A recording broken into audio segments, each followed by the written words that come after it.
Muy buenos días, mi nombre es Andrea Ramírez, soy estudiante de Ingeniería Industrial y el día de hoy les voy a hablar sobre la estadística inferencial.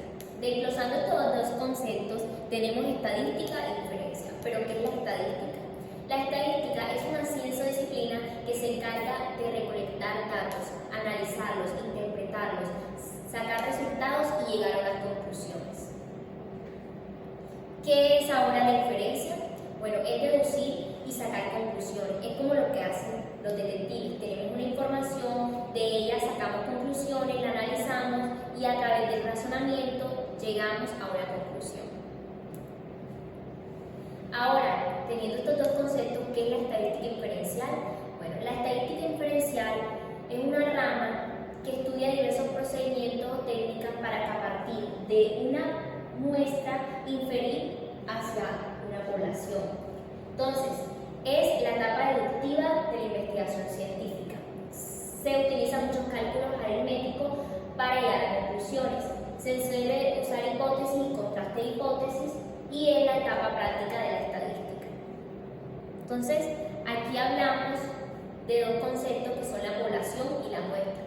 Dijimos que la estadística inferencial se basa en, a partir de unos datos muestrales, inferir acerca de los datos poblacionales, ya que estudiar toda la población nos genera tiempo, nos genera dinero y mucho esfuerzo, además de que las personas están dispersas. Entonces, por eso se toma una muestra. ¿Qué es una muestra? Es un subgrupo de la población significativo y representativo. Entonces, la muestra debe tener el tamaño suficiente para que se haga el estudio lo mejor posible. ¿Qué es la población? La población es el conjunto de individuos con un carácter de lo que se va a estudiar. No se puede estudiar toda la población, pero cuando el número de individuos es pequeño, se podría hacer una excepción, cosa que no es siempre. La mayoría de los casos se utiliza siempre la estadística inferencial para estudio de muchos individuos. Ahora, ¿por qué es importante? Bueno, permite hacer pronósticos a futuro, lo que facilita definir rutas de acción temprana. Te permite saber si al momento de hacer algo va a servir o no. Entonces te ayuda a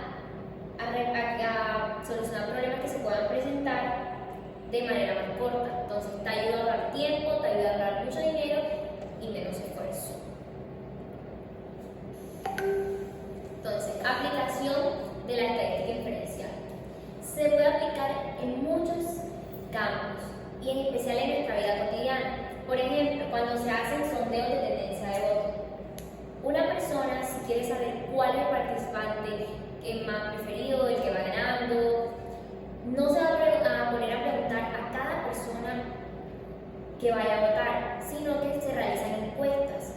¿Por qué? Porque hacerlo a toda la población va a requerir que se indique un sueldo a los encuestadores, a los analistas. Entonces, por eso se utiliza una población pequeña. Entonces, para análisis del mercado, en esos casos, en los que queremos saber qué producto es el mejor o qué producto es el que más compran, también se utiliza mucho esa estadística. Y también al momento de hacer epidemiología médica, para saber las enfermedades, para saber cómo tratarlas, para saber cuánto tiempo se reproduce un virus y poder llegar a una erradicación. Ahora, en la estadística inferencial se abarcan diferentes temas, entre ellos está la estimación puntual, por intervalos de confianza, la hipótesis, contraste de hipótesis, la regla de decisión, pruebas paramétricas y no paramétricas, pruebas de normalidad, independencia y homogenicidad o análisis de varianza.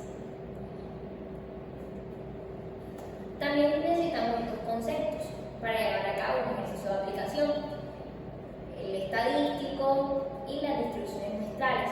Entonces, ¿qué es un estadístico? Bueno, un estadístico es cualquier función de las variables aleatorias que forman una muestra aleatoria. Entonces, de ahí de esos estadísticos se derivan lo que son los estimadores, que lo vamos a ver más adelante. Entonces, ¿pero qué es una variable aleatoria? Bueno, es una función que asigna valor usualmente numérico al resultado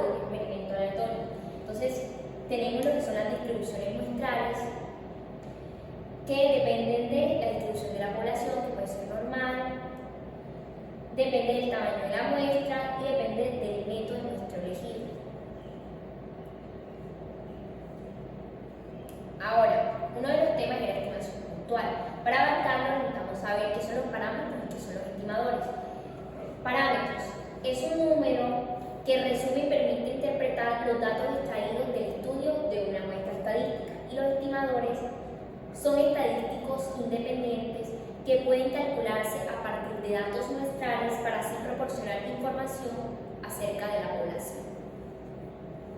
Entonces, entre ellos tenemos a MIU, que es la media poblacional, tenemos a RO, que es la proporción poblacional, y tenemos sigma, que es la varianza poblacional, porque los parámetros son para la población y los estimadores para la muestra. Entonces, los estimadores tenemos la media muestral, que es pi barra, S cuadrado, que es la varianza muestral, y tenemos a P estimado, que vendría siendo la proporción para muestral. Entonces, estimación por intervalos de confianza. Ahora, ¿qué es un intervalo de confianza? Bueno, un intervalo de confianza es el estimado más o menos el estadístico de prueba por el error típico o el error estándar. Entonces, para ello necesitamos saber qué es el nivel de confianza. El nivel de confianza es la probabilidad de que el intervalo calculado contenga al verdadero valor del parámetro. Entonces, aquí vemos una curva, la campana de Gauss. Aquí vemos que los datos se distribuyen normal, y aquí vemos también que es al 95% de confianza. Cuando ya nosotros sabemos la confianza, podremos hallar la significancia para resolver los ejercicios. Entonces, aquí tenemos un ejemplo de aplicación para la media.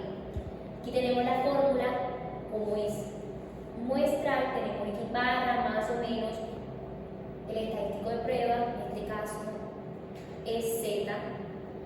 Tenemos sigma, tenemos el N, que es el número total de datos, y sigma.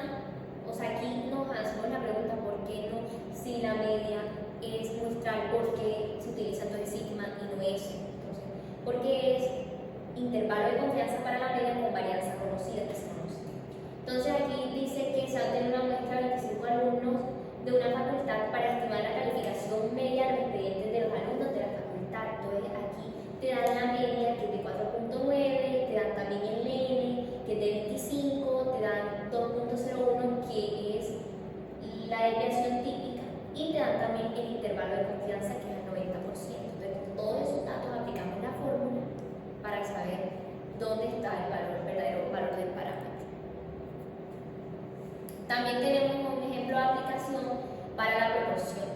Entonces, aquí dice que se tiene la muestra de 150 vendedores de una editorial y se quiere estimar la proporción de vendedores de la editorial que no alcanzan el límite de venta establecido.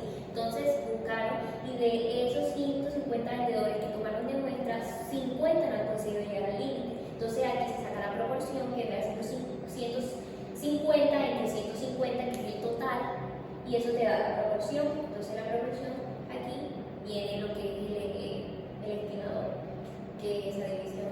Entonces, aquí también te dan el intervalo de confianza.